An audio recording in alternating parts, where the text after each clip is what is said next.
بسم اللہ الرحمن الرحیم۔ السلام علیکم۔ ایک بزرگ گزرے ہیں، حضرت بہلول مجذوب۔ یہ مجذوب قسم کے بزرگ تھے۔ بادشاہ ہارون الرشید کا زمانہ تھا۔ ہارون رشید حضرت مجذوب سے ہنسی مذاق کرتا رہتا تھا۔ اگرچہ وہ مجذوب تھے لیکن بڑی حکیمانہ باتیں کیا کرتے تھے۔ ہارون رشید نے اپنے درباریوں سے کہہ دیا تھا کہ جب یہ مجذوب میرے پاس ملاقات کے لیے آنا چاہے تو ان کو آنے دیا جائے، ان کو روکا نہ جائے۔ چنانچہ جب ان کا دل چاہتا دربار میں پہنچ جاتے۔ ایک دن یہ دربار میں آئے۔ اس وقت ہارون کے ہاتھ میں ایک چھری تھی۔ ہارون رشید نے حضرت مجذوب کو چھیڑتے ہوئے کہا کہ بہلول صاحب، آپ سے میری ایک گزارش ہے۔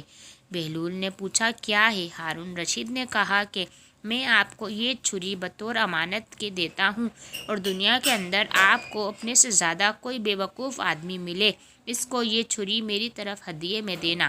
بہلول نے کہا بہت اچھا، یہ کہہ کر چھری رکھ لی۔ بادشاہ نے بطور مذاق کے چھیڑ چھاڑ کی تھی اور بتانا مقصود تھا کہ دنیا میں تم سے زیادہ بے وقوف کوئی نہیں ہے۔ بہرحال بہلول چھری لے کر چلے گئے۔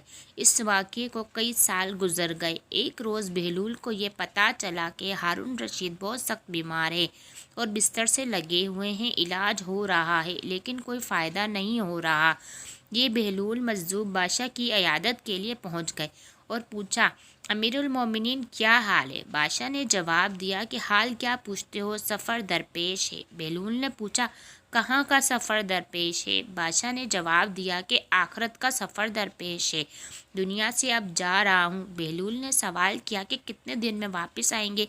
ہارون نے کہا کہ بھائی یہ آخرت کا سفر ہے، اس سے کوئی واپس نہیں آیا کرتا۔ بہلول نے کہا اچھا، آپ واپس نہیں آئیں گے تو آپ نے اس سفر کے راحت و آرام کے انتظامات کے لیے کتنے لشکر اور فوجی آگے بھیجے ہیں؟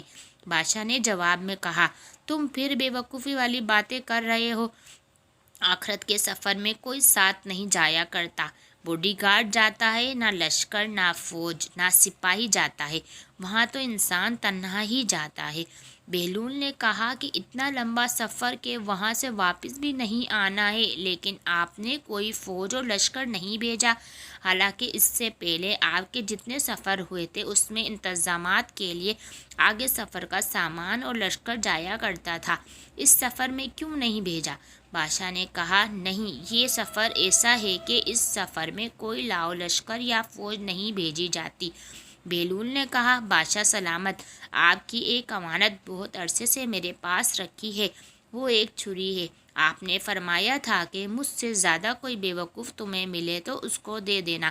میں نے بہت تلاش کیا لیکن مجھے اپنے سے زیادہ بے وقوف آپ کے علاوہ کوئی نہیں ملا، اس لیے میں یہ دیکھا کرتا تھا کہ اگر آپ کا چھوٹا سا بھی سفر ہوتا تھا تو مہینوں پہلے اس کی تیاری ہوا کرتی تھی، کھانے پینے کا سامان، خیمے، لاؤ لشکر، باڈی گارڈ، سب کچھ پہلے سے بھیجا جاتا تھا، اور اب یہ اتنا لمبا سفر جہاں سے واپس بھی نہیں آنا ہے، اس کے لیے کوئی تیاری نہیں ہے۔ آپ سے زیادہ دنیا میں کوئی بے وقوف نہیں ملا، لہٰذا آپ کی یہ امانت آپ کو واپس کرتا ہوں۔ یہ سن کر ہارون رشید رو پڑا اور کہا کہ بہلول تم نے سچی بات کی، ساری عمر ہم تم کو بے وقوف سمجھتے رہے، لیکن حقیقت یہ ہے کہ حکمت کی بات تم نے ہی کہی، واقعتاً ہم نے اپنی عمر ضائع کر دی اور اس آخرت کے سفر کی کوئی تیاری نہیں کی۔ پلیز میری